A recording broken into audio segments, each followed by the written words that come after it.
we deep dive and go on this journey with Bertrand Russell on his Conquest of Happiness, let us take stock. Let us query other deep thinkers, traditions, our own thoughts and reflections on the subject matter of what is happiness. So let me offer a smattering of definitions from all different points in history on what it means to be happy. I'm not going to read these in chronological order. I'm just going to sort of hit you over the head with various thinkers on happiness from the ancient world, from the modern world, sort of like the Enlightenment era, as well as contemporary thinkers who, for example, are working in the field of positive psychology that's taken up happiness as an essential ingredient in the fully flourishing human life that they are attempting to study. So we've got Henry Bergson, who was a philosopher, a contemporary of Bertrand Russell, saying very, I think, unusefully that happiness is commonly used to designate something intricate and ambiguous, one of those ideas which humanity has intentionally left vague so that each individual might interpret it in his own way. We have a sociologist out of the Netherlands saying the degree to which a person evaluates the overall quality of his present life as a whole positively, how much the person likes the life he or she leads. We've got Sonia Lyubomirsky, I apologize, Sonia, for botching your name, an American who wrote in 2007 The How of Happiness, who's a positive psychology researcher, saying that happiness is the experience of joy, contentment, or positive well-being, combined with a sense that one's life is good, meaningful, and worthwhile. Relatedly, we've got a website, Happify Daily, in an article entitled, So What is Happiness Anyway? Using research to suggest that happiness is a combination of how satisfied you are with your life and how good you feel on a day-to-day basis. We've got Aristotle naming happiness a sort of goal of all goals, saying we always choose happiness for its own sake and never as a means to something else.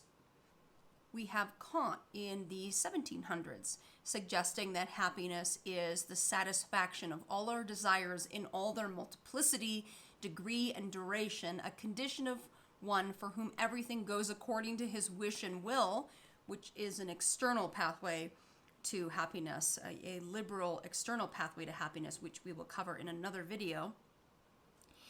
And we have my favorite philosopher, Alan Watts, who really bridges West and East, who was really instrumental in bringing a lot of Eastern ideas for the first time to American soil in the 40s, 50s, 60s, and 70s, saying that what keeps us from happiness is our inability to fully inhabit the present moment, which he thinks consists of solid and substantial realities as contrasted to abstract and superficial things such as promises, hopes, and assurances.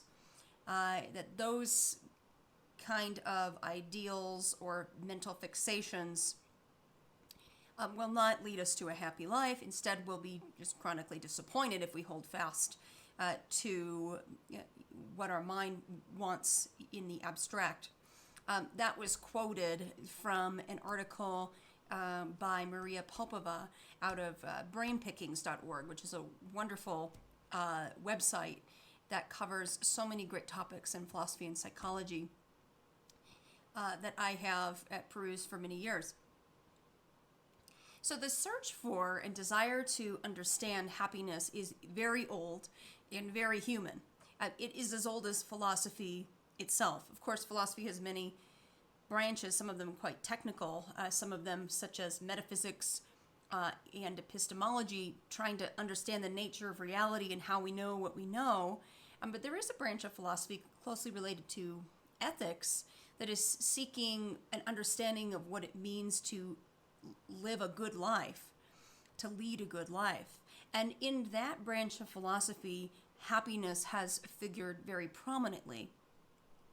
And it also in all ancient teachings, happiness as a part of character building and as a part of rules and recipes for living well appears.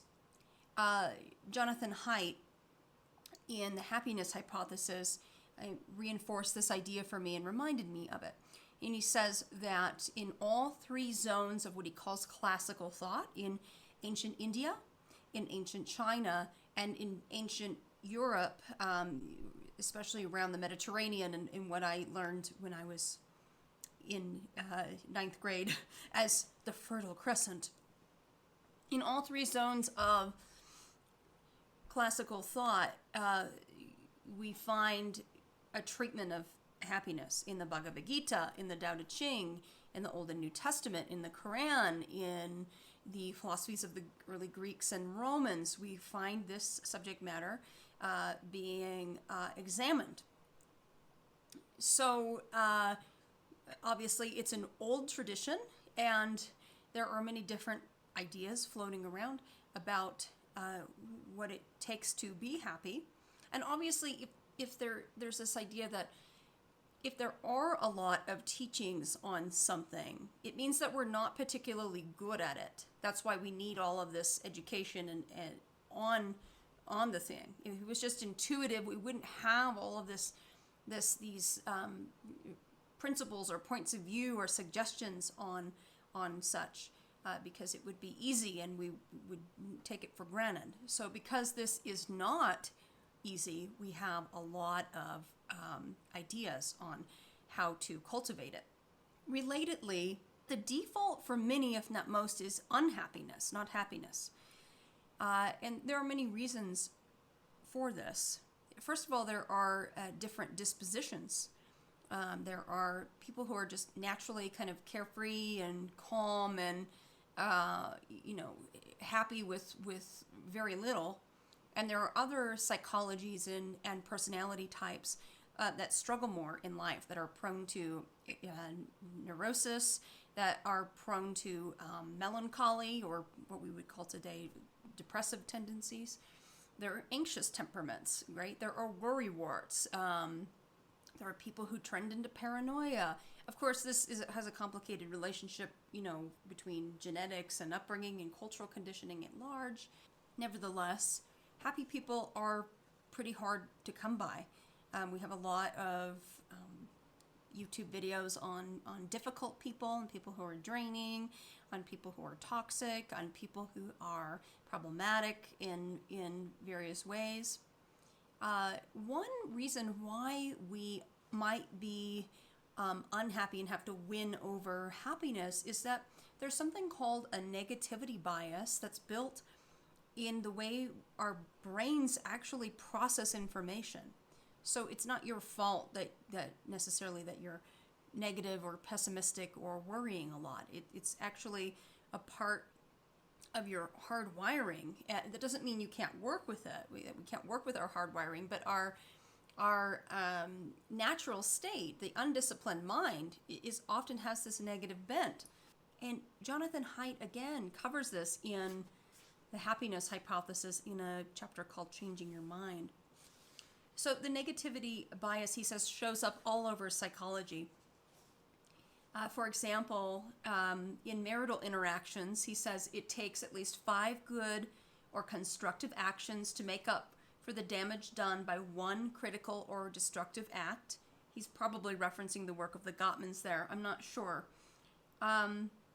In financial transactions and gambles, the pleasure of gaining a certain amount of money is smaller than the pain of losing the same amount. But it's not just this. The negativity bias shows up in other ways, such as the propensity for the brain to scan for and prioritize dealing with threats over opportunities. Both are good, to avert threats and to seek opportunities or seize them. But it's theorized in evolutionary psychology that missing a threat versus missing an opportunity is more costly, in that a lot of times it's fatal. And so the brain has prioritized trying to process threats and focusing on threats versus opportunities. Regarding the negativity bias, there's also something that is popularly called an amygdala hijack, or the case where usually when under stress or threat are triggered, information processing is shunted to lower brain centers away from the more rational parts of our brain, the neocortex, and back into our deeper limbic brain centers. And when this happens, we tend to perceive danger and withdraw. So if we're processing a lot of information through those brain centers were not designed to perceive and be a great vehicle to creating a happy life. We might say that the brain in general wasn't designed, not that it has a designer, is not blindly designed to be good at securing a happy life. It's hardwired to survive.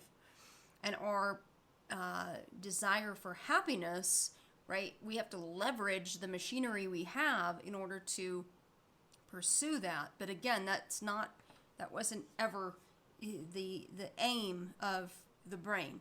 So how happy are we? I think we fare pretty well. I thought when I looked into the matter that there are more happy people, at least in my country where I'm from, in the United States, than I had suspected just intuitively. In a lot of the polls, like the Harris Poll survey of American happiness, in recent years, I'm talking 2017 here, I polled, a third of Americans report that they're generally happy. I think that's a sizable amount. It's a long way to go. I mean, 2/3 aren't, to some degree.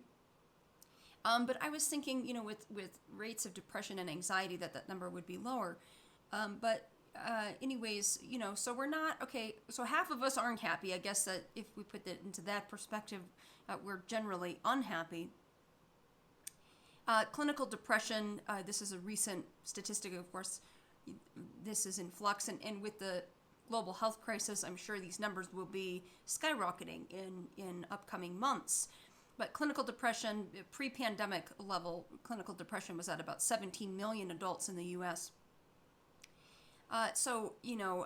Happiness is something that many people, the training of happiness, we might call it, the guidelines on how to be happy, are really relevant to a large bulk of the population. An assumption of this series, as well as an assumption that Bertrand Russell runs himself, is that happiness can be acquired, that happiness is a skill. It's not something that you're necessarily born with or you're not, that you can learn to be happy, which is very hopeful. And I think that this, as a technology of emotional intelligence, is really critical to acquire.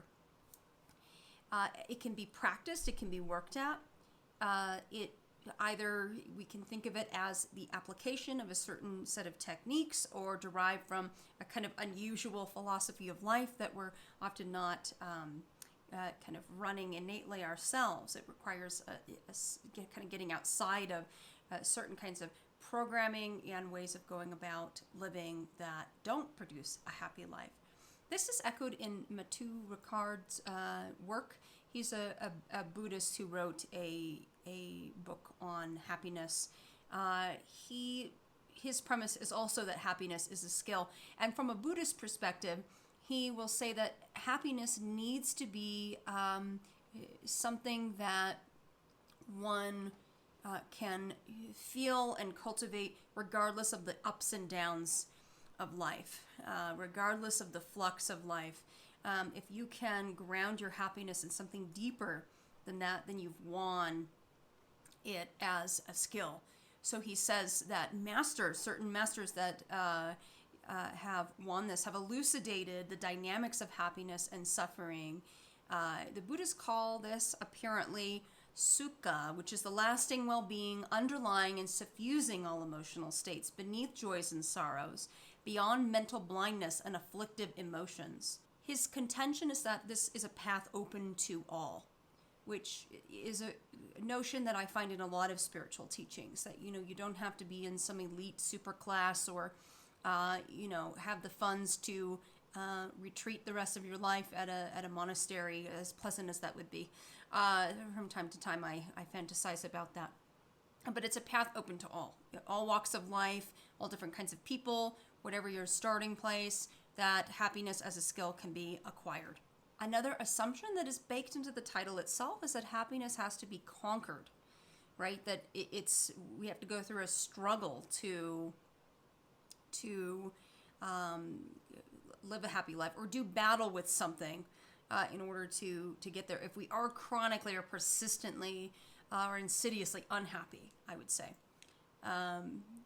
For someone with the disposition like my mother has, I don't think she had to conquer happiness. She just has had like a sunny, easygoing disposition her entire life.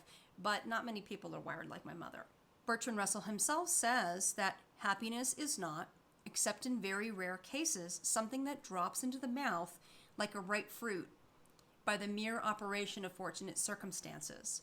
In a world so full of avoidable and unavoidable misfortunes, of illness and psychological tangles, of struggle and poverty and ill will, the man or woman who is to be happy must find ways of coping with the multitudinous causes of unhappiness by which each individual is assailed. Happiness is an achievement rather than a gift from the gods. You'll find that on page 208. Lastly, I think it's important to note that this series is not after what might be called momentary pleasures, but is trying to elucidate the pathway to what Martin Seligman, the father of positive psychology, has called enduring happiness, and should be contrasted to mere positive affect. It should be contrasted to pleasurable feelings, and especially to passing highs and thrills.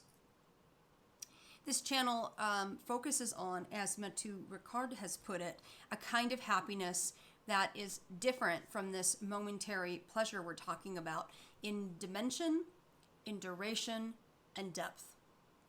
A deep sense of flourishing, he says, that arises from an exceptionally healthy mind.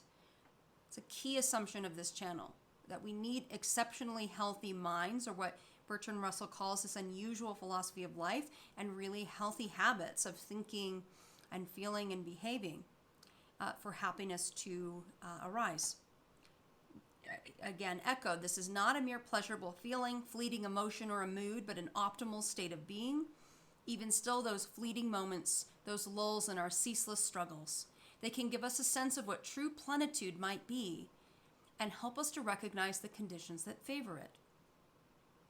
So this deep, profound sense of happiness is really closely connected to a meaningful life, a life of engagement, a life that is deeply satisfying, that somehow combines in all of that other kind of states that are kind of found in its cluster, like bliss and joy, peace, contentment, and even success. So we'll bring that all together and talk about this happiness, enduring happiness of a profound nature.